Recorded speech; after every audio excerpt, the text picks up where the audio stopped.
Alhamdulillahi Rabbil Mashriqain wa Rabbil Maghribain. Alladhi khalaqa kulla shay'in zawjayn. Wa awjaba 'alaina al-ihsana bil walidayn. Wa nashhadu an la ilaha illallah wahdahu la sharika lahu. وأشهد أن محمدا عبده ورسوله سيد الكونين صلى الله عليه وعلى آله وصحبه وأتباعه أجمعين ليلا ونهارا في الطرفين. فقد قال الله تعالى في كلامه المجيد وبرهانه التوحيد: أعوذ بالله من الشيطان الرجيم. بسم الله الرحمن الرحيم.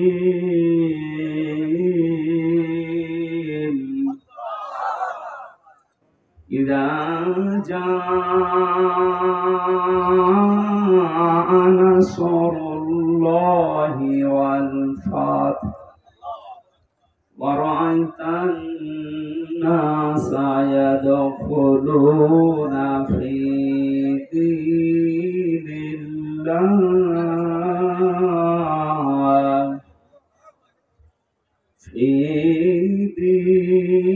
الله أفواجا فسبح بحمد ربك واستغفر إنه كان توابا. صدقت يا ربنا. اللهم صل على سيدنا مولانا محمد.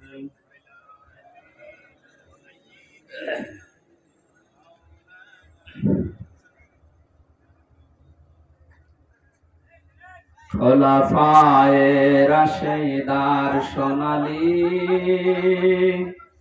দিন কেন যে ফিরে আর আসে না, সকলে পেয়ে তার অধিকার কেন যে মন খুলে হাসে না। ধরির আসনে বসে ওমরে রাজ্য শাসন করেছে, খলিফা ওমরের শাসনে কোন জীব না খেয়ে মরেছে। সেই ওমরের মতো কেউ ধরাতে কেন যে ফিরে আর আসে না। খোলাফায়ে রাশিদার সোনালী দিন কেন যে ফিরে আর আসে না, সকলে পেয়ে তার অধিকার কেন যে মন খুলে হাসে না। আল্লাহুম্মা সাল্লি আলা সাইয়্যিদিনা মাওলানা মুহাম্মদ ওয়া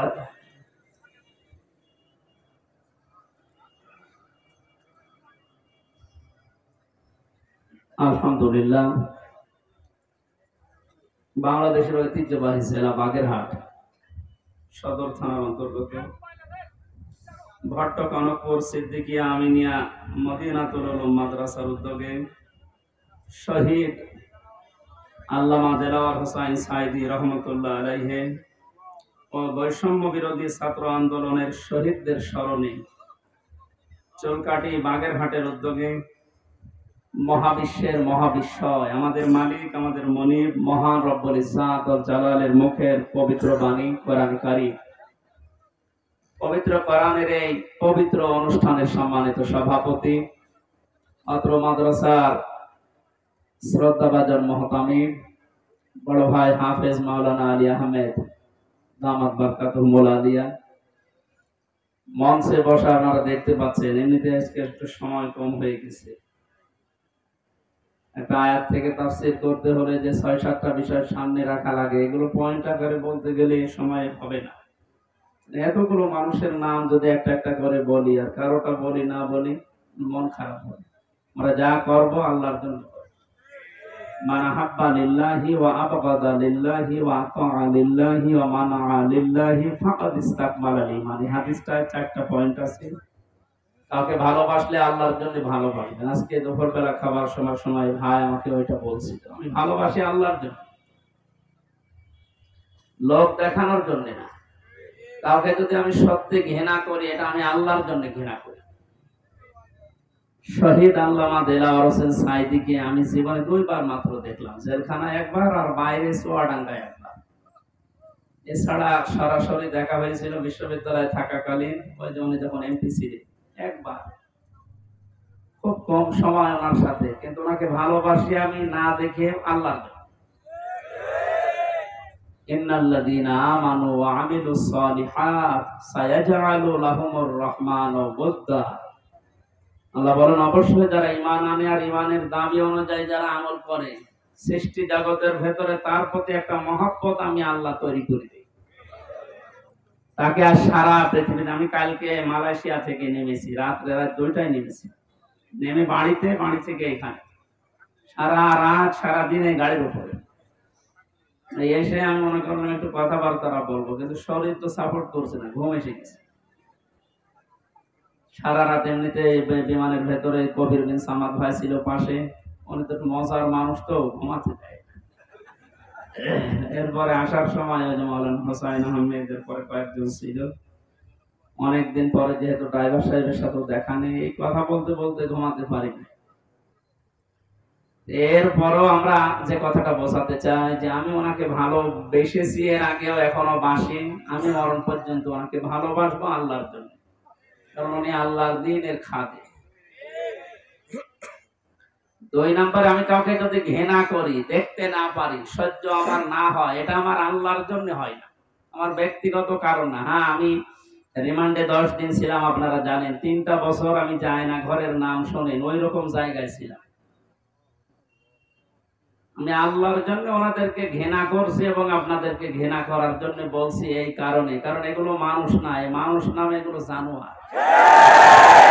আমি শুধু নাম শুনি মনে করে যে আয়না ঘর মানে চারিদিকে আয়না দেওয়া আছে। এটা কত বড় ভয়ঙ্কর! মানবতার সাথে আমরা মানবতা বিরোধী অপরাধের বিচার করলাম। এই ঘরের সাথে যারা জড়িত A to Z প্রত্যেকটা মানবতা বিরোধী অপরাধের শামিল। এদের বিচার এখনই করা দরকার। আজকে একজন ওর সাথে জড়িত যে সর্বোচ্চ পর্যায়ে, তাদের ভেতরে একজন ধরা পড়েছে অলরেডি। আমরা বিচার চাই, ওর কোনো বিচার নেই। 8-10 বছর, 12 বছর, 14 বছর একটা মাটির নিচের ঘরে, এদিকে 1.5 হাত, এদিকে 1.5 হাত। আপনি কি মনে করেন জিন্দা কবর এটা? এই কঠিন অবস্থায় যারা মানুষকে ফেলে রেখেছিল, আপনি যদি মেরে ফেলতেন, খবর দিয়ে দিতেন যে অমুক মারা গেছে, তারপরও তার স্ত্রীটা বিয়ে করতে পারত, তার ছেলে মেয়ে জানতো যে না মারা গেছে। আপনি ব্যারিস্টার আমান আজমি, কি বলে, ব্রিগেডিয়ার জেনারেল ব্যারিস্টার আরমান, ওনার স্ত্রীর কাছে আপনি কি জবাব দেবেন বলেন তো? 8-10 বছর তার স্বামী থাকার পরও না থাকার স্বামী, সে জানেই না যে বেঁচে আছে কিনা। আজকে একটা ছবি ফেসবুকে সব পাশাপাশি ওনারা বসে আছে, দেখলাম, আমার কান্না চলে এসেছে যে মানুষ, এরপরও কিছু মানুষ জালেমদের পক্ষে এখনো পর্যন্ত সাফাই গাচ্ছে।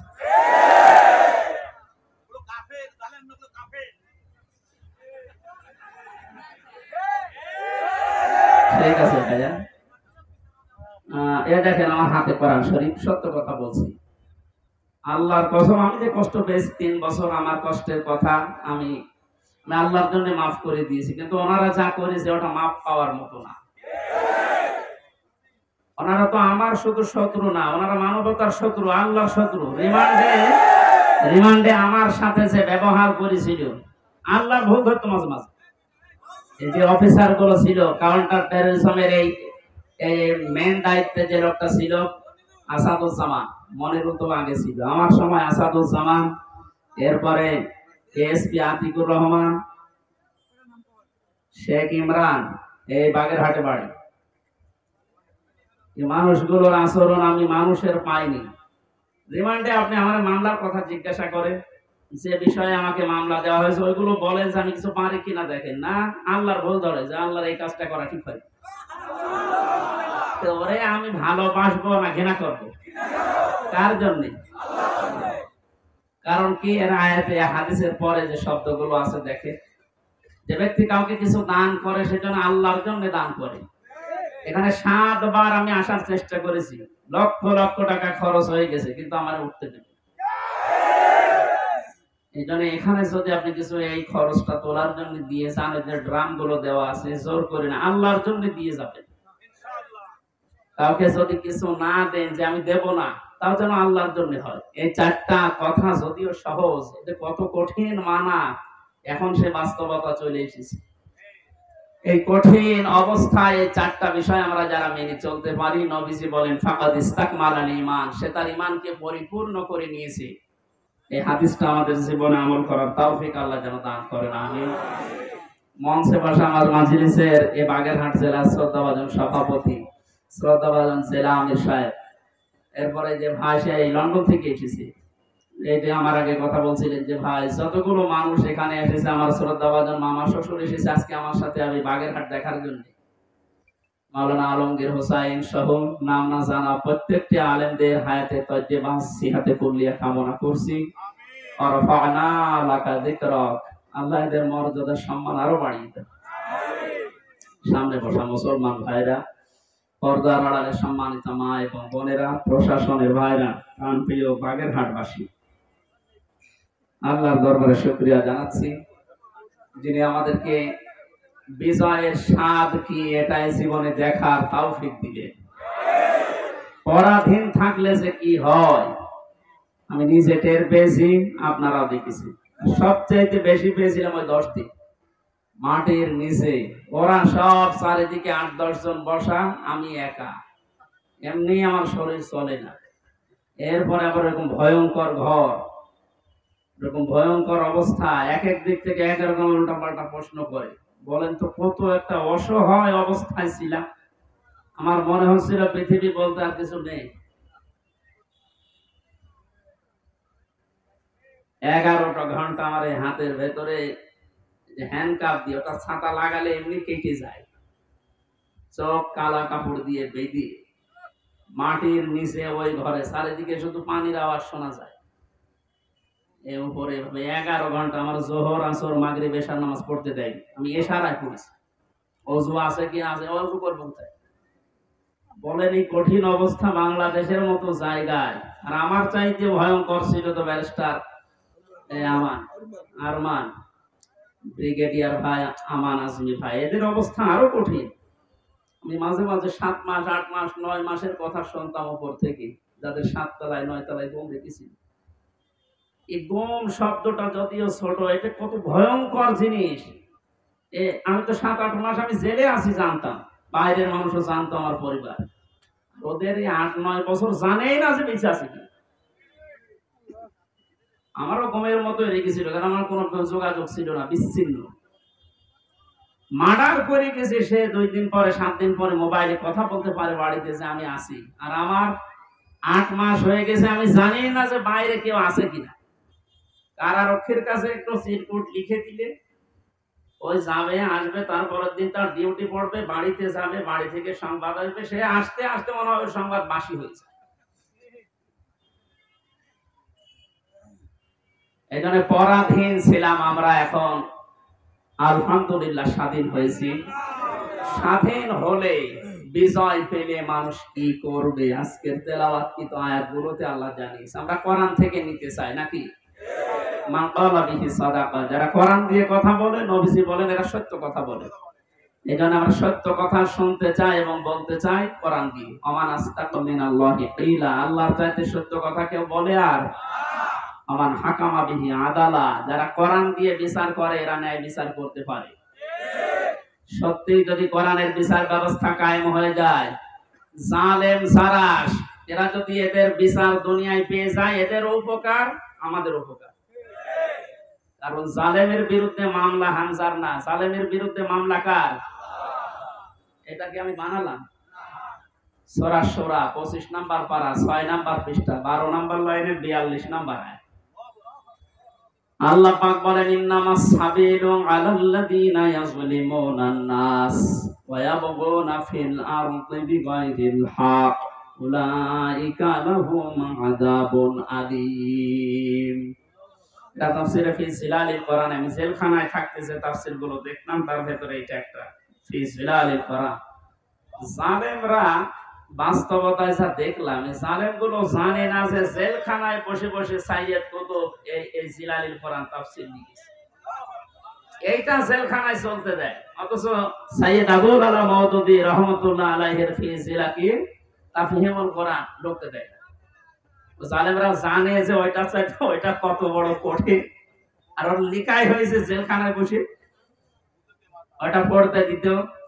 ওখান থেকে রেফারেন্স হিসাবে যেগুলো বলবো বেশিরভাগ ওখান থেকে, বাকিগুলো তাফসীরে ইবনে কাসির।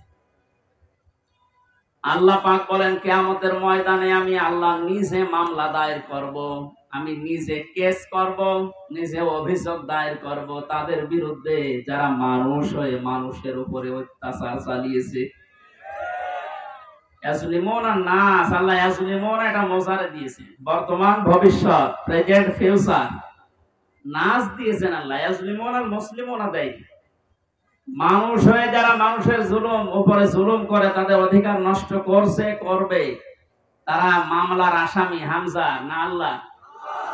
যে বাংলাদেশে এই 15 বছরে আপনি যা করেছেন মানবতার সাথে, আপনি শুধু হামজার একা মামলার আসামি না, কিয়ামতে আপনি 15 কোটি মানুষের এবং আল্লাহর মামলার আসামি। আল্লাহর মামলার আসামিদেরকে আমরা এই মুক্ত স্বাধীন দেশে আর দেখতে চাই? কোনো দরকার নেই।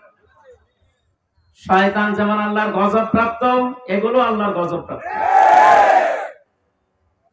শয়তান একজনের সাথে দোস্তি করেছিল, সারাদিন বন্ধুত্ব করার পরে সন্ধ্যাবেলা শয়তান ওরে ডাক দিয়ে বলছে, বন্ধু সারাদিন তো তোমার সাথে চললাম, ফিরলাম, খেলাম, আমি এখন আর থাকতে চাই না, আমি গেলাম। কেন? আমি তোমার সাথে থাকতে ভয় পাই। আমার সাথে থাকতে ভয় পাও? সারাদিন তো ছিলে, কে তুমি? আমার পরিচয় তো ওইভাবে আগে নাওনি, আমি হচ্ছে ইবলিশ, সুরত ধরে এসেছিলাম। ও তখন আশ্চর্য হয়ে বলে যে, আপনি দূর হয়ে চলে যাবেন আমার কাছ থেকে, আপনার পরিচয় পেলে তো আমি দূর হতাম না। আমি যেতে চাই এই কারণে, কারণ আমি আল্লাহর একটা বিধান মানি নাই। এ কারণে আল্লাহ আমারে একটা সেজদা না মানার কারণে পৃথিবীতে পাঠিয়েছে, তাও লানত দিয়ে। আমার নাম মারদুদ, আমার নাম রাজিম, কত রকমের নাম আমার উপরে দিয়ে আল্লাহ আমার বিদায় দিয়েছে। আর আজকে 17টা সেজদা ফরজ ছিল তোমার প্রতি, একটা সেজদাও দাও না।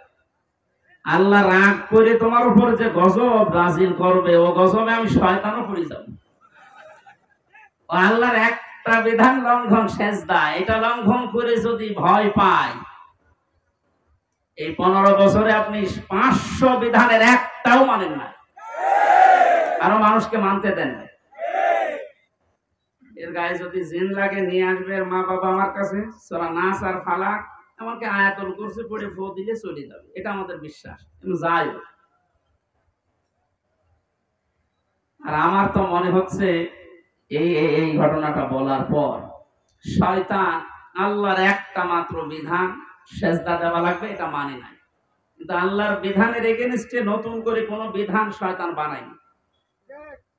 কথা বুঝতেছে? আল্লাহর বিধানও মানে না, এতটুকু শেষ। এগেইনস্টে নতুন করে কোনো বিধান বানিয়ে মানবো এরকম কিছু শয়তান করেনি। তো আল্লাহর এই পৃথিবীতে ক্ষমতা পেয়ে আল্লাহর যে বান্দা নিজে আল্লাহর বিধান মানে না এবং আল্লাহর বিধানের বাইরে নতুন করে বিধান বানিয়ে আল্লাহর বান্দাদেরকে মানতে বাধ্য করে, এটা শয়তানের চাইতে বড়। জিন শয়তান ধরলে তো নাস ফালাক আর ইখলাস পড়লে চলে যাবে, আর ওরে পুরা কোরআন শরীফ তেলাওয়াত করে ফু দিলেও যাবে না। সুতরাং এরকম এত বড় শয়তান আমরা আর দেখতে চাই না। মুক্ত যখন হয়েছে আলহামদুলিল্লাহ, কোরআন কি জানিয়েছে বিজয়ের পরে আমরা ওইগুলো এখন শুনবো। আমার কথার অর্থ বোঝেন আপনি? সুতরাং যারা আল্লাহর মামলার আসামি, ছোটখাটো বিষয় এটা না, অনেক ভারী কথা। আপনি আল্লাহর মামলার আসামি হয়ে গেছেন, কিয়ামতে আপনি উকিল পাবেন কোথায়? দুনিয়ার দিকে তাকিয়ে টের পাচ্ছেন। 10 দিন আগে যার কথায় হাইকোর্ট, জজ কোর্ট, সুপ্রিম কোর্ট, প্রত্যেকটা কোর্ট ওঠা বসা করতো, এখন তার পক্ষে একজন আইনজীবী দাঁড়াবে কেউ রাজি না। তার দলের লোক নেই। লক্ষ লক্ষ মানুষ এই পৃথিবীতে তার ভক্ত ছিল, সন্তান। মানে একটা বিচারপতি দাঁড়াবে, একটা উকিল দাঁড়াবে তার পক্ষ নিয়ে, কেউ রাজি না এই জালেমের পক্ষে। এখন ডিম খেতে খেতে মরছে, ডিমটা মুখ দিয়ে খেতে হয়, কত জায়গা দিয়ে ডিম খাচ্ছে। ওই জায়গাতে যখন আলেমদেরকে মাজায় দড়ি দিয়ে ছাগলের মতো তুলতেন, আমার মতো মানুষ, আপনি জানেন না হামজা কি? ও নিজেও বলতো রিমান্ডে, আপনি কিছু করেন না, আমি জানি কিছু জানেন তো। আমার হাতে যে এটা বেঁধে দিলেন, এই তো যথেষ্ট, আমাকে পালিয়ে যাব। পায়ে দিয়েছে ডান্ডা বেড়ি, মাজায় দিয়েছে দড়ি, মনে হচ্ছে ছাগল টেনে নিয়ে যাচ্ছে। আর ওই কোর্ট চত্বরে মানুষগুলো, কিছু মানুষ কাঁদতো, আর কিছু শয়তান আসে দেখে টিপ্পনি কাটত, যা হচ্ছে ঠিকই হচ্ছে, এবার ঠেলা টের পাও।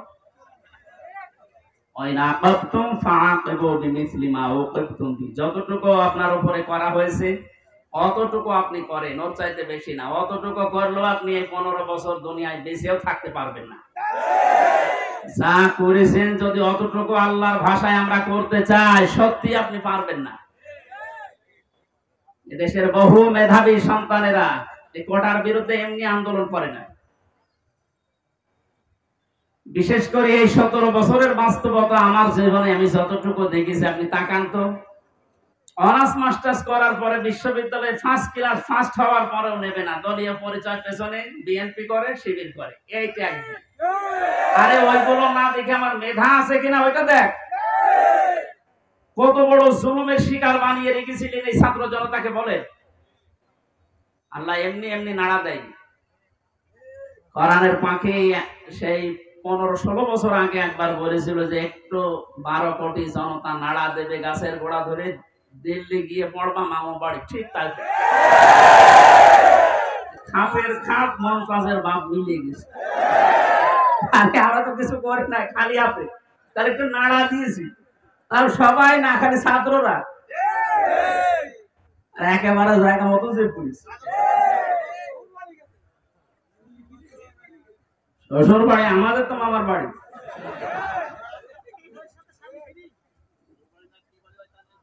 যাই হোক, আমি সে কথা বলতে চাচ্ছি, আমরা কোরআনে কারীম থেকে কথা শুনতে চাই, এবং জালেম যারা তারাও যেন মরণের পরে অন্তত তাদের আর বিচার না হয়, এই জন্য দুনিয়াতে আমরা তাদের বিচার দেখতে চাই। আপনারা আমাদেরকে শত্রু ভাববেন, আমরা আপনাদের বন্ধু, কারণ দুনিয়ায় উপকার করে দিচ্ছি। এই বিচার না হলে আপনি মনে করছেন মাপ পেয়ে যাবেন, কখনো না। আল্লাহর কাছে যা করেছিলেন ওনাকে বলেন, উনি ইচ্ছা করলে মাফ করে দিতে পারে। কিন্তু হামজার সাথে, ব্যারিস্টার আরমানের সাথে যা করলেন, এটা আমরা যতক্ষণ মাফ না করব আপনি মাফ পাবেন না। কারণ আপনি আমাকে আর আরমানকে শুধু কাঁদিয়েছেন তা না, আমার স্ত্রীকে কাঁদিয়েছেন, আমার মেয়েকে কাঁদিয়েছেন। আমার ছোট মেয়েটা আজ পর্যন্ত আমার চেনে না, আমার কাছে আসে না, ভয়তে বলে যে হুজুর, ওরকম হুজুর বহু আসে। কারণ হয়েছে 8-9 মাস ধরে রেখে গিয়েছিলাম, 3 বছর পর, এখন 4 বছর পর, তো চাইবে কি করি?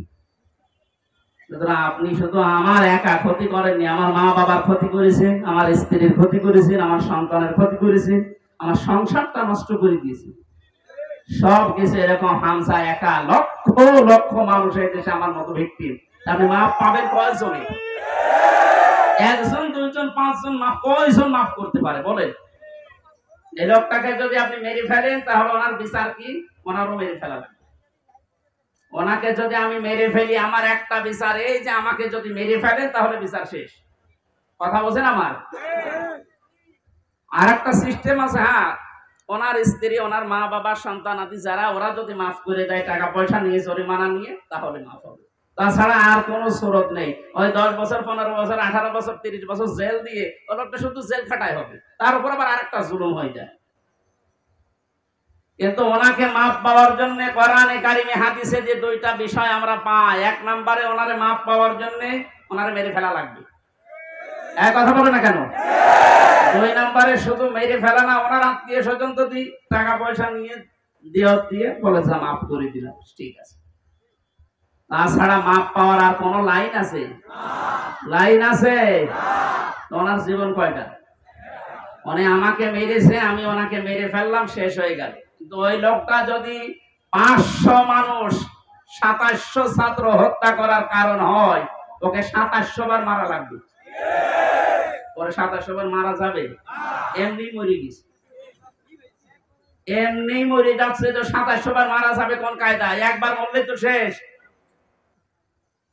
2699 বার এখনো মারা লাগবে। তো আমি মারবো কি করে? কারণ এতগুলো মানুষ এই কয়েকদিনে আমার সামনে 14 জন মারা গেছে, বুঝতে আমার সামনে। আমি মরণের পর 5 তারিখে যদি স্বাধীন হয়ে যায়, 6 তারিখে সকাল বেলায় প্রত্যেকের বাড়িতে আমার যা সমর্থ ছিল, এমনিতে আমি মুসলিম, যতটুকু পেরেছি 2 মাস চলার মতো তাদেরকে দিয়ে এসেছি। হাসপাতালে গিয়েছিলাম দেখতে, এক একজনের যে অবস্থা, এই জায়গায় গুলি লাগিয়ে, এই জায়গায় বন্দুক লাগিয়ে দিয়েছে, এই জায়গায় লাগিয়ে দিয়েছে, লজ্জাস্থান নষ্ট হয়ে গেছে। এরকম বহু মানুষ হাসপাতালে কাতরাচ্ছে এখনো, শুধু কুষ্টিয়া, বাকি জেলাগুলো তো আমি তো জানি না এখন সব খবর। আর এই 8-9 দিন ছিলাম তো বাইরে, এই জন্য সব খবর জানিও না।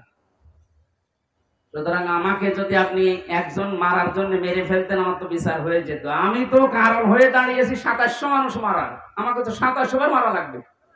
এজন্য এই বিচার এখন আর দুনিয়ায় নেই। এই বিচার করার জন্য আল্লাহ আখিরাত বানিয়েছে।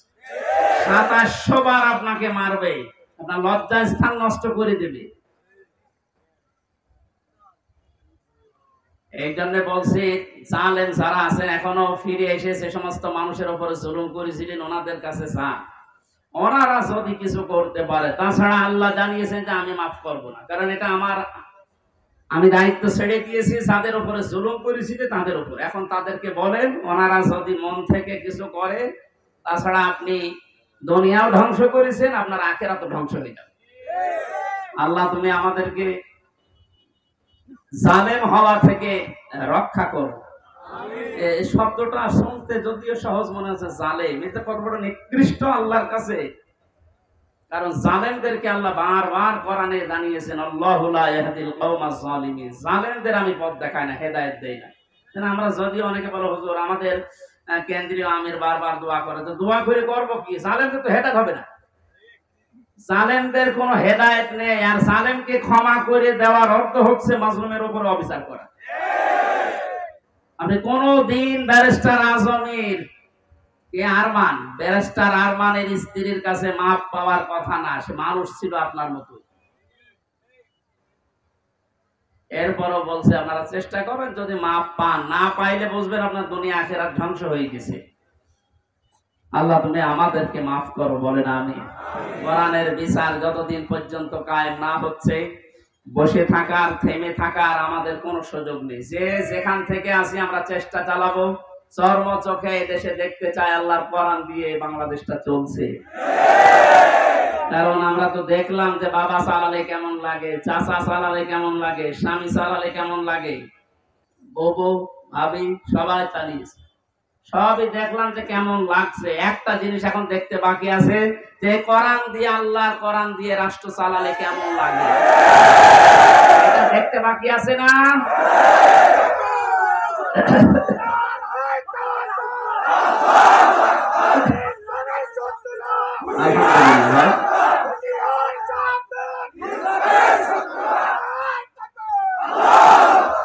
এইটা দেখতে যখন বাকি আছে, আমি মুসাফির মানুষ, মাজলুম মানুষ এবং অসুস্থ মানুষ, তিনটা দোয়ায় কবুল হওয়ার কথা হাদিসে আছে, যে মাজলুমের দোয়া কবুল হয়, মুসাফিরের দোয়া কবুল হয়, অসুস্থ মানুষের দোয়া কবুল হয়। সবাইকে নিয়ে মাগরিবের আগে আমি দোয়া করবো ইনশাআল্লাহ। সূরা নসরের তাফসীরটা করার পর আল্লাহ যেন চর্ম চোখে অন্তত এইটা দেখে যাওয়ার তৌফিক দেয় যে আমাদের এই দেশটা কোরআন দিয়ে চলছে। কি যে শান্তি পাবে প্রত্যেক ধর্মের মানুষেরা, আমি বলে বোঝাতে পারবো না, আপনি পাবেন ইনশাআল্লাহ। আমার হাকামা বিহি আদালত, যেহেতু নবীজি জানিয়েছেন কোরআন দিয়ে বিচার ফায়সালা করলে ন্যায় বিচার পাওয়া যায়।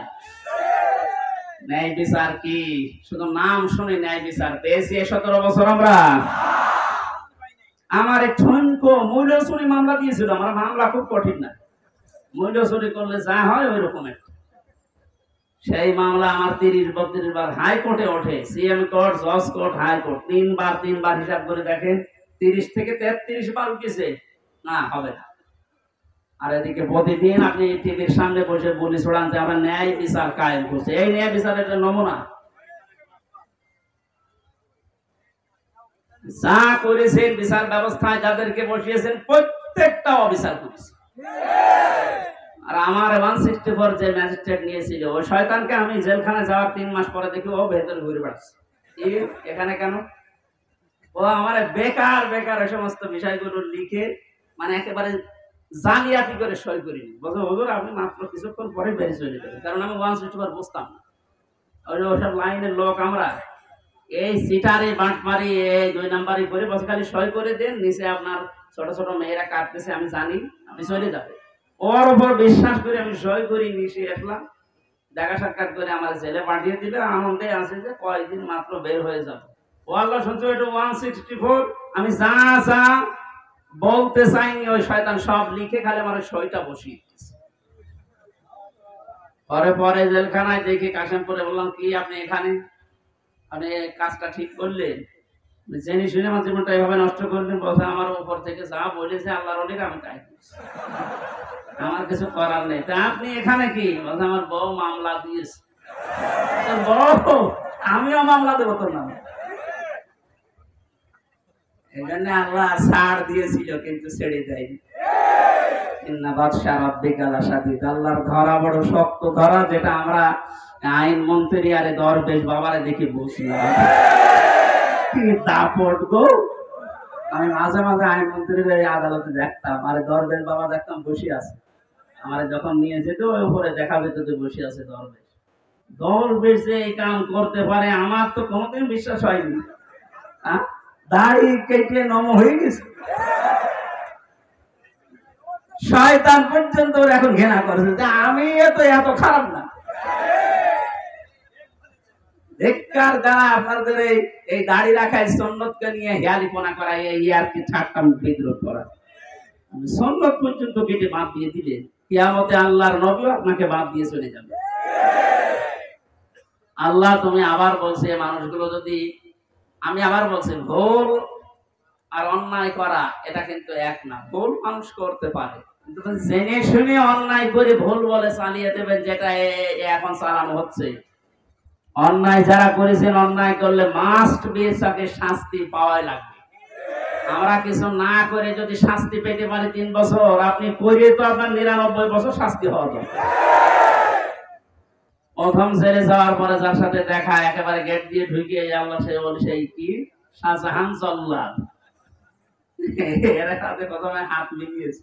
আমারও বলছে হুজুর আপনারা আমি চিনি। চেনেন মানে? ওই যে টেলিভিশন আছে ভেতরে, মেমোরি কার্ডে ওয়াজ ভরে নিয়ে আসলে শুধু আপনার আর আজহারি সাইদি সাহেব এদের ওয়াজ দেয়, আপনার আমি চিনি। আপনার নাম কি? শাহজাহান জল্লাদ ভুইয়া। ভুইয়া কেন? আমার বংশের নাম। অথচ 167 বছর না কত বছর সেই এখনো ভুইয়া ছাড়েনি। এরকম বহু শয়তান আছে, ও মরিয়ে যাবে তাও ওই ভুইয়া ছাড়েনি। আবু জাহেলের গলার ভেতরে যেদিন তরবারি চালাচ্ছিল, বলছে কে? নামে আব্দুল্লাহ ইবনে মাসউদ। কি করবি? গলা আলাদা কর, একটু বড় করে কাট। বড় করে কাট মানে? বলে হ্যাঁ একটু বড় করে কাট। মানুষ যেন আমার মাথা দেখে বলছে যে এটা নেতার মাথা। আমার মনে হয় এর মতো এখনো পর্যন্ত অনেক শয়তান, সব শেষ হয়ে গেছে, এরপরও বৃদ্ধি কমছে না। বিভিন্ন জায়গা থেকে ভিডিও বার্তা দিয়ে মানুষকে শুধু উত্তেজিত করছে, আর কোনো লাভ হবে না ইনশাআল্লাহ। আপনি যাই করেন আর কোনো লাভ হবে না। এদেশের মানুষ বুঝে গেছে, ধোঁকা দিয়ে বোকা বানিয়ে বেশি দিন রাখা যায় না।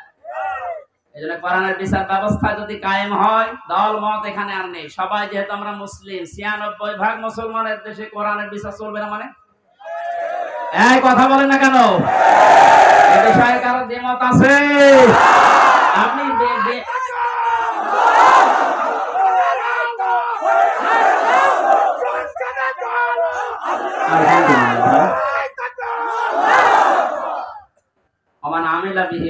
যারা কোরআন দিয়ে আমল করবে, কিয়ামতে আল্লাহ নিজে তাদেরকে পুরস্কার দান করবে। আল্লাহ রাব্বুল আলামিন কোরআনের আমল করার মাধ্যমে পুরস্কার যেন আমাদেরকে দান করে। দুঃখজনক হলো সত্য, 500 আমল আছে কোরআনের। কয়টা? এই দেশে এখন একটাও নেই। সামনে আস্তে আস্তে আমরা 500টা আমলই চালু করব কোরআন দিয়ে ইনশাআল্লাহ।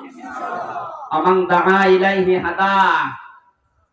নবীজি বলেন, তুমি যদি হেদায়েতের উপরে থাকতে চাও, বড় সুব্বা গায়ে দিলে, পাগড়ি মাথায় দিলে, আর রুহুল আমিন ভাইয়ের মতো এরকম মোটা হলে হেদায়েতের উপরে থাকা যাবে?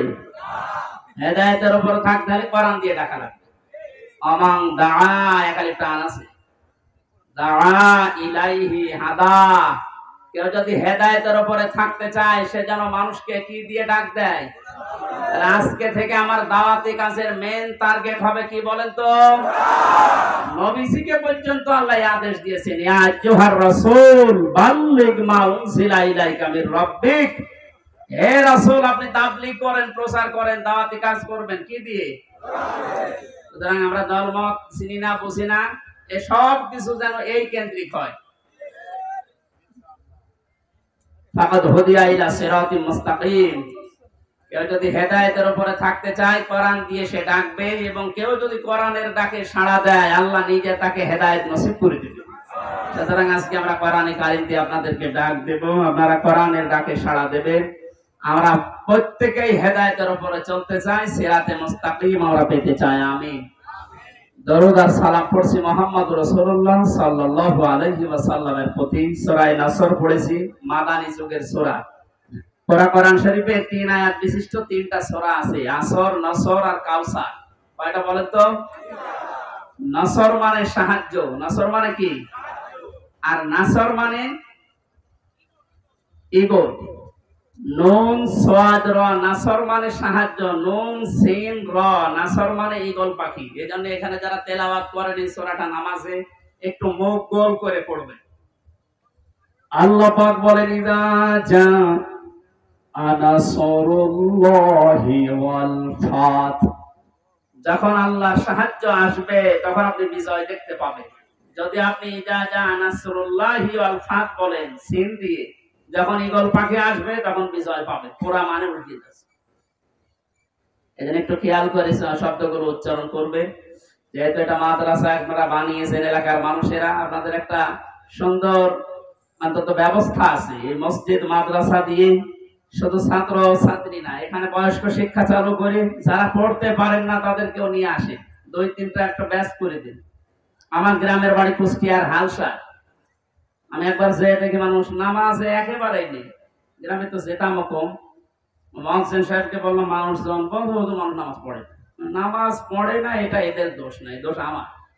কারণ নামাজ যে কি এটা এরা জানে না, আর নামাজের ভেতরে যে আসলে কি পাওয়া যায় এটা তো এরা বোঝে না।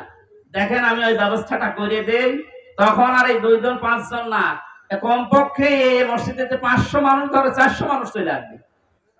2 জন উস্তাদ রেখেছিলাম, নিজের টাকা যা আসতো সব দিয়ে বললাম যে আপনারা পড়ে। মাগরিবের পর থেকে বাবার বয়সী লোক যারা কাজ কাম নেই, সারাদিন মাঠে ঘাটে কাটে, বললাম পড়ে, কিচ্ছু দেওয়া লাগবে না, সব খরচ আমার, আপনার শুধু কোরআনটা শেখে। ওলা 2-3 মাস যাওয়ার পরে দেখি মসজিদের চেহারা পাল্টিয়ে গেছে। কিন্তু মাঝখান থেকে তো আমার জীবনে একটা কালো মেঘ নেমে আসলো। ওই গেলাম, ধরে নিয়ে গেল, 3 বছর এই যে বন্ধ হয়ে আছে, এখনো চালু করতে পারি নাই, আবার সামনে করবো ইনশাআল্লাহ। আমি দেখেছিলাম মাত্র 2-2.5 মাসের ব্যবধানে কত মানুষ এই যে নামাজে, তখন তাদেরকে পিটিয়েও আপনি দূর করতে পারবেন না। সুতরাং এখানে মাদ্রাসা মসজিদ বানিয়েছে বয়স্কদের জন্য, মাগরিব থেকে এশা, এশা থেকে আরো রাত 9টা-10টা পর্যন্ত কোরআন কেন্দ্রিক আসেন সবাই, দলমত নির্বিশেষে। তখন আপনাকে কোরআনে কারীম নিজেই হেদায়েত দিয়ে পথ দেখিয়ে দেবে। এজন্য তেলাওয়াত শুদ্ধ করা দরকার। এখানে বহু মানুষকে আমি দেখি, একটু বলেন তো ভাই, 7টা আয়াত পড়ে সূরা ফাতিহার 7টায় ভুল পড়ে, অথচ 10 বছর নামাজ পড়ছে না। এটা তেলাওয়াত শুদ্ধ করা দরকার। আল্লাহ পাক জানিয়েছেন, ইযা জা নাসরুল্লাহি ওয়াল ফাত। যখন আসবে আল্লাহর সাহায্য তখন আপনি বিজয় দেখতে পাবেন। এতদিন পর্যন্ত আমরা আল্লাহর সাহায্য কি এটা পাইনি, এজন্য বিজয়ও পাইনি। বদরের ময়দানে বিশ্বনবী মাত্র 80 জন মানুষ নিয়ে গিয়েছিলেন, না 313 জন, আর ওদের ছিল 1000। এর উপরে আল্লাহর পক্ষ থেকে আল্লাহ সাহায্য পাঠিয়েছিলেন। এজন্য মহান আল্লাহ ওই সময় তাদেরকে বিজয় কি দেখিয়েছিলেন। আবু জেহেলের মতো এত বড় লিডারকে আল্লাহ ওই দিন দুনিয়া থেকে লাঞ্ছিত অবস্থায় বিদায় দিয়েছেন। যুগে যুগে শুধু বদরের ময়দান না, কিয়ামত পর্যন্ত এরকম বদরের ময়দান কায়েম হতে থাকবে। বড় বড় কাফের যারা, বড় বড় মুশরিক যারা, আল্লাহ দ্রোহী যারা, তাদেরকে আল্লাহ বিদায় করবেন যদি আল্লাহর সাহায্য এসে থাকে। আমাদের দেশেও কম ছিল না, বহু মানুষকে আমরা দেখেছিলাম অহংকারে পা মাটিতে পড়তো না। আল্লাহ রাব্বুল আলামিন এই মানুষগুলোকে বিদায় করে দিয়ে তার সাহায্য পাঠিয়ে এটা বিজয় আমাদেরকে যে দেখালেন, বিজয় পাওয়ার পরে যে দৃশ্যটা, এটা এখন আবহমান জারি আছে, যেটা আমি আমার চোখে দেখতে পাচ্ছি আয়াত অনুযায়ী। দেখেন তো মেলে কিনা। ওয়ারাআইতান নাসা ইয়াদখুলুনা ফি দীনিল্লাহি আফওয়াজা। আপনি যখন বিজয় পাবেন, সাহায্য পাওয়ার পরে, তখন দেখবেন দলে দলে, পালে পালে মানুষ ইসলামে প্রবেশ করছে। বাংলাদেশের এই 64 জেলার দিকে তাকালে, শুধু ইন্টারনেটের দিকে একটু চোখ বোলান, দেখেন আয়াতটা এখন কার্যকর হওয়া অলরেডি শুরু হয়ে গেছে। ইসলামপন্থী মানুষ, বিশেষ করে যারা একামতে দিনের দায়িত্ব পালন করে, যারা মন থেকে কাজ করে, তাদের যে অ্যাক্টিভিটিস গুলো, তাদের যে কাজকর্মগুলো, তাদের যে ইখলাস আমরা দেখতে পাচ্ছি। দাওয়াত দেওয়া লাগছে না, তাদের ইখলাস দেখে, শুধু কাজ দেখে এখন মানুষ ইসলামে প্রবেশ করে অলরেডি ফেলছে। আমার তো মনে হচ্ছে এই আয়াতটা আল্লাহ আমাদেরকে অলরেডি দেখাবে। সূরা কাসাস থেকে একটা আয়াত কালকে আমি পড়ছিলাম, অনুরিদু আন্না মুন্না আলাল্লাযীনা ইসতুযইফু ফিল আরদি ওয়া নাজআলাহুম আইম্মাতাও ওয়া নাজআলাহুমুল ওয়ারিসিন। ওই কিচ্ছা কাহিনী না, একেবারে বাস্তব যেটা ঘটবে বা ঘটতেছে, ওইটা আপনি কোরআন থেকে শুনেন। আল্লাহ পাক বলেন, ওই জামানায় হযরত মুসা আলাইহিস সালামের যে দলটা ছিল, তিনি যে দলের লিডার ছিলেন, ফেরাউন বহু দলে বিভক্ত করে মানুষদেরকে দুর্বল করে রেখেছিল। শুধু একটা দলকে সে টার্গেট বেশি নিয়েছিল, সেটা মুসা নবীর দল। আমার আল্লাহ নিজের পক্ষ থেকে জানালেন, আমি আল্লাহ কিন্তু ইচ্ছা আলাদা করেছিলাম। আমার আল্লাহর ইচ্ছা ছিল এইটা, যে দুনিয়ার ময়দানে আমি মুসা নবীকে এই জামানায় এই জাতির নেতৃত্বে বসাবো এবং জমিনের ওয়ারিস, উত্তরাধিকারী তাদেরকে বানিয়ে দেব। আমি তাই করেছিলাম। এটা এখন বাস্তব আমার মনে হচ্ছে, আমার চোখে ভাসতেছে। আল্লাহ, তুমি সূরা কাসাসের 5 নাম্বার আয়াতটা আমাদেরকে দেখাও। স্বৈরাচার নব্য ফেরাউন এই পৃথিবীতে বহু দল ছিল এদেশে, সব দলকে টার্গেট না করে শুধুমাত্র কোরআনে কারীম এই পৃথিবীতে যেন বিদায় নেয়, কোরআনের লোকগুলো যেন এই দুনিয়াতে আসতে না পারে, এই কাজ করার জন্য যারা চেষ্টা চালিয়েছিল, আল্লাহ তাদেরকেই যেন জাতির ইমাম আজ দিনের পর দিন বানিয়ে দিচ্ছে। তাদেরকে ওয়ারিস বানাচ্ছে, জমিনের উত্তরাধিকারী বানিয়ে দিচ্ছে। আমরা আবার দোয়া করছি, আল্লাহ তুমি আয়াতটা আমাদেরকে সর্বচোখে দেখাও। অনুরিদু আন্না মুন্না আলাল্লাযীনা ইসতুযইফু ফিল আরদ ইলা আখিরি আয়াত। আমাদের আজকের মাহফিলের প্রধান অতিথি মনে হয় আসতেছে।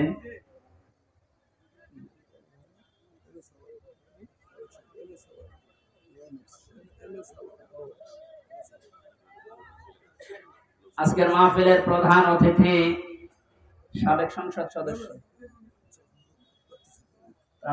সাবেক জনাব মোহাম্মদ আব্দুল সালাম, এম এ সালাম বা আব্দুল সালাম ভাই আসতেছেন। আমরা কোরআনের পক্ষ থেকে তাকে স্বাগতম জানাচ্ছি। লিল্লাহি তাকবীর, লিল্লাহি তাকবীর। আব্দুস সালাম ভাইয়ের আগমন কোরআনে কারিমের মাহফিলের পক্ষ থেকে। আপনাদের এলাকার সন্তান, আমি তো পরিচিত না ভাইয়ের সাথে। তাফসীরুল কোরআন মাহফিল, উনি শত ব্যস্ততার ভেতরেও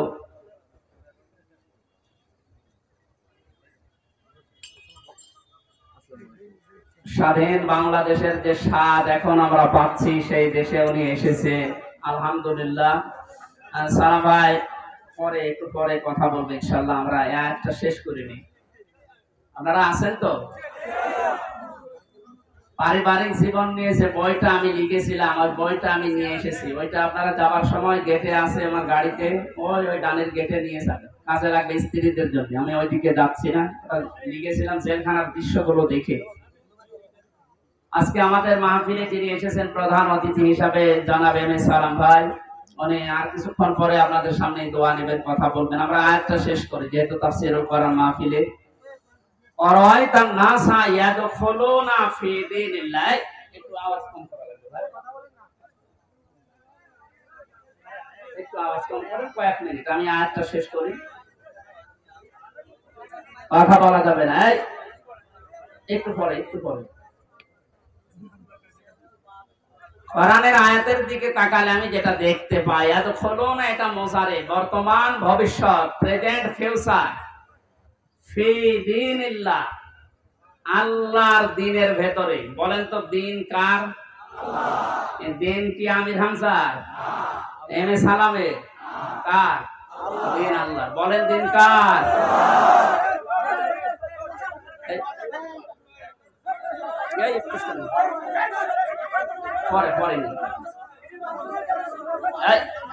আপনারা এক কথা বারবার বললে সমস্যা, কথা বন্ধ করে। দ্বীনের মালিক এই পৃথিবীতে কেউ না, এমনকি বিশ্বনবী মুহাম্মদ রাসূলুল্লাহ দ্বীনের মালিক ছিলেন না, তিনি দ্বীনের খাদেম ছিলেন। কি ছিলেন বলেন তো? আমরাও দ্বীনের কি? খাদেম। সুতরাং আমরা খেদমত করে যাব দ্বীন ইসলামের, দ্বীনে না। বারবার ডিস্টার্ব করে তুমি। আল্লাহর এই দ্বীনকে আমরা জমিনে জিন্দা রাখার জন্য চেষ্টা চালিয়ে যাব, কারণ খাদেমের যে কাজ, কামলার যে কাজ, আমরা সেই দায়িত্ব নিয়েছি। আমরা যেন চর্ম চোখে অন্তত এটা দেখতে পাই যে আল্লাহর দ্বীন এই জমিনে কায়েম হয়ে গেছে। যেহেতু সেই পর্যায়ে আস্তে আস্তে আসতেছে, এখন আনন্দ বিজয় কিভাবে উল্লাস করবেন, উদযাপন করবেন, আল্লাহ কোরআনে কারিমে সূরা নাসরে জানিয়েছেন, ফাসাব্বিহ বিহামদি রাব্বিকা ওয়াস্তাগফির। আল্লাহর সাহায্য এবং বিজয় যখন আসবে, তখন আপনি ইস্তেগফার করেন আর হামদ প্রকাশ করেন, তাসবিহ করেন। এখানে তাসবিহ কি? এক একটা সৃষ্টি জগতের তাসবিহ হামদ এক এক রকম। গাছের হামদ হচ্ছে সকালে আর বিকালে ছায়াটা লম্বা করে দিয়ে সেজদা দেওয়া, এটা তার হামদ, তার প্রশংসা। সৃষ্টি জগৎ যে যেখানে আছে ওইভাবে প্রশংসা আদায় করে। আমাদের প্রশংসা আদায় করার মাধ্যম কি? আমাদের যদি হামদ প্রকাশ করা লাগে, একেবারে টোটি পর্যন্ত খেয়ে আলহামদুলিল্লাহ বললাম হয়ে গেল না, এটা না। আপনি এটা খাবারের পরে যে শক্তি অর্জন করলেন, আপনার মেধা, আপনার যোগ্যতা, যা যা পেলেন, এইটা আল্লাহর দ্বীন এই পৃথিবীতে জারি করার জন্য, প্রচার করার জন্য, কায়েম করার জন্য আপনি ব্যয় করবেন, এটা হচ্ছে হামদ। আল্লাহ এই হামদ করার তৌফিক এখন আমাদেরকে দেন। আস্তাগফির, ইস্তেগফার করা, পূর্বের যে সমস্ত অপরাধগুলো করেছি সামনে আর করব না, সচেতন হয়ে যাব, এই হিসাব নিকাশ করে আমরা ইস্তেগফার করব আল্লাহর কাছে। এই এদিকে তাকান, ইস্তেগফার আর তাওবা এই দুইটা জিনিস কিন্তু এক না। আপনি সব সময় ইস্তেগফার করতে পারেন, আস্তাগফিরুল্লাহ আস্তাগফিরুল্লাহ আস্তাগফিরুল্লাহ পড়তে পারেন সব সময়। সবচাইতে আল্লাহ বেশি খুশি এই শব্দটা শুনলে, যে আস্তাগফিরুল্লাহ, এ আল্লাহ আমি ক্ষমা চাই। আর তাওবা জিনিসটা আলাদা। এই দুইটা শব্দের অক্ষরগুলো এক না, তাওবা লিখতে হলে, ইস্তেগফার লিখতে হলে শব্দগুলো এক না, আবার ভাব অর্থ এক না, এবং বাস্তবে আবিধানিক অর্থ, পারিভাষিক অর্থ এক না। ইস্তেগফার সব সময় আপনি করেন, তাওবা করলে কি হয়? পেছনের অপরাধ শুধু মাফ হয়ে যায় না, ওই জায়গাটা আল্লাহ নেকি দিয়ে ভরাট করে দেয়। আল্লাহ এখানে জানিয়েছেন ওয়াস্তাগফির, হে নবী আপনার উম্মতদেরকে বলেন যারা, তারা যেন বিজয় পেলে লাফালাফি না করে, আনন্দ উল্লাস করতে গিয়ে আল্লাহর বিধানের বাইরে চলে না গিয়ে, তারা যেন ইস্তেগফার করে, তাওবা ইস্তেগফার এগুলোর ভেতরে নিমজ্জিত থাকে। ইন্নাহু কানা তাওয়াবা, অবশ্যই তিনি তওবা কবুলকারী, ইস্তেগফার করলে তাকে মাফকারী। আল্লাহ এই আয়াতগুলো চর্মচোখে আমাদেরকে দেখার তৌফিক দিন, আমিন। আমাদের প্রধান অতিথি, আমি তো পরিচিত না ভাইয়ের সাথে, আজকে দেখলাম মনে হয় বাগেরহাট মাটি ও মানুষের সন্তান, আপনাদের সামনে দোয়া নেওয়ার জন্য তাফসীরুল কোরআন মাহফিল আজকে এসেছে মাদ্রাসা ময়দানে। ভাইয়ের জন্য, ভাইয়ের মুখ থেকে কয়েকটা কথা শোনার পরে আমরা মোনাজাতের মাধ্যমে, যেহেতু মাগরিবের নামাজও কাছাকাছি আর আমার যেতেও হবে অনেক দূর, সেই কুষ্টিয়ায় মালয়েশিয়া থেকে এসে বাড়িতে খালি দেখা করে চলে এসেছি। ওর সাথে যে কিছুক্ষণ সময় দেবো সে সময়ও পাই, এই জন্যে রাগারাগি করছে যে খালি বারে বারে থাকেন, আমার আর দরকার নেই, থাক আমি আসতেছি। এই জন্য চলে যাবো, দোয়া চাচ্ছি ভাইয়ের জন্য। আমার বইটা আছে ওই গাড়িতে যাওয়ার সময় নিয়েছেন, এইটা একটু দেন ভাইকে, সব সময় সাথে দেন।